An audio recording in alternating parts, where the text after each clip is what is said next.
एहतराम के साथ बग़ैर किसी तारुफ के मैं अपने दरमियान में बैठे हुए अपने मेहमान और बावकार शख्सियत को, जो जिनका नाम इसमें गिरामी प्रमोद त्यागी जी हैं, जो उर्दू ज़बान में बोलने में भी अच्छी महारत रखते हैं, उनसे दरख्वास्त करूँगा कि वो अपने तासुरात पेश फरमाएं।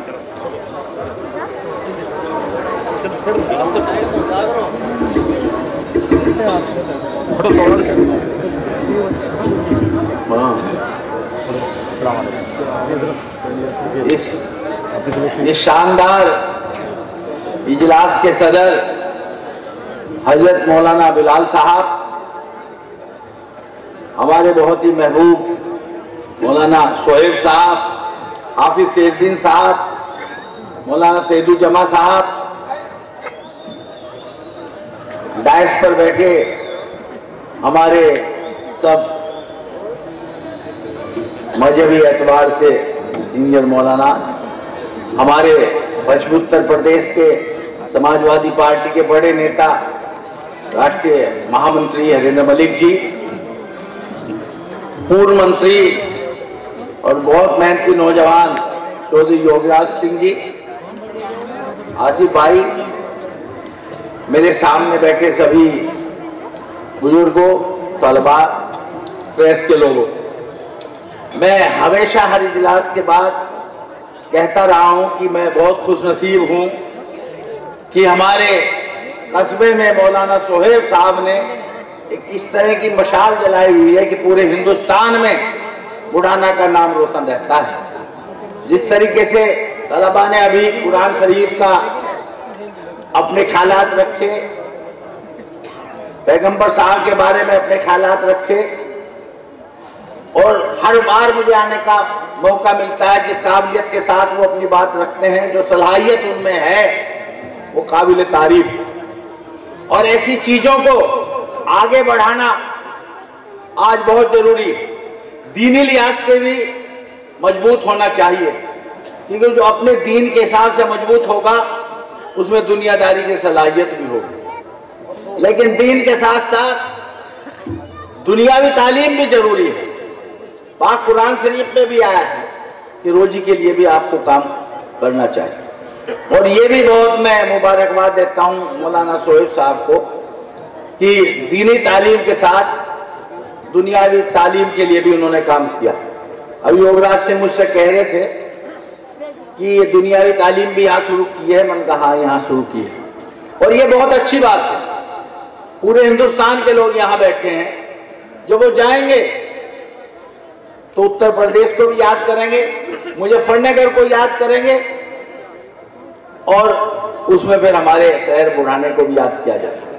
तो ये सब याददाश्त बनाने में हमारे मौलाना सोहेब का बहुत बड़ा हाथ। तो मैंने फिर मुबारकबाद देता हूँ। मेरे तो परिवार के मेंबर की तरह हैं और दुख सुख में हर बात में मैं ये एक दूसरे से मिलते हैं, सलाह करते हैं, बहुत चीजें एक दूसरे के बारे में मानते हैं, उसमें एक दूसरे से शिरकत करते हैं।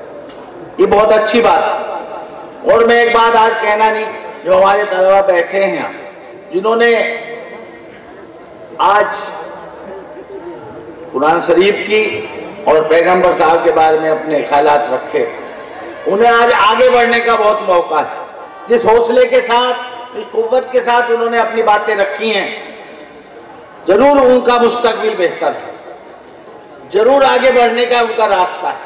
और जिनकी आज दस्तार बंदी हुई, बहुत छोटे छोटे बच्चे हाफिज हुए हैं। हाफिज कुरान होना अपने आप में बहुत बड़ी बात है। मुझे उनसे भी ये मैं सलाह देता हूँ, सलाह देने का मैं सही तरीके से हकदार तो नहीं हूँ, पर ये गुस्ताखी कर रहा हूँ उन बच्चों से जिन्हें आज दस्तारबंदी हुई है। ये हाफिज कुरान हुए हैं, आप आगे बढ़िए। मैं समझता हूँ मुफ्ती तक बने और दुनियावी तालीम में भी कुछ आगे बढ़े, उनको आगे बढ़ाने में आपका योगदान रहे, बहुत जरूरी है। और इस तरह के मदरसे में इस तरह के प्रोग्राम होना बहुत बड़ी बात है। क्योंकि अभी पिछली बार मैं बहुत लंबा बोल गया था, अभी परमिशन की बात मौलाना साहब ने बताई, मैं ज्यादा वक्त नहीं लूंगा, बस एक बात आपके बीच कह के जा रहा हूं।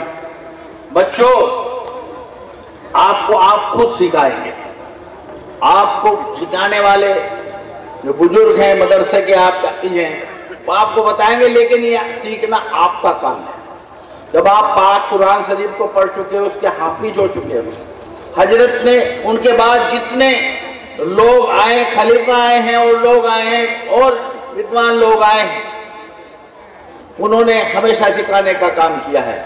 और आज इस मुल्क को उन लोगों की बहुत ज्यादा जरूरत है जो मजहबी एतबार से मजबूत हो, क्योंकि जो मजहब का मजबूत होगा वो फिरका परस्त नहीं हो सकता।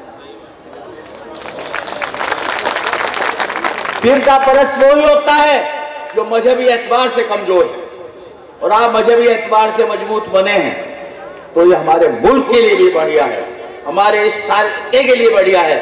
और मैं तो परवरदिगार से ये करता हूं कि हमारा मौलाना शोएब का ये इदारा और बढ़े, इस तरह का एक काम और बढ़े, जो हमारा मुल्क मजबूत हो, हमारा भाईचारा मजबूत हो और हम शान से सीना तान के अपनी बात रख सके। शुक्रिया, जय हिंद।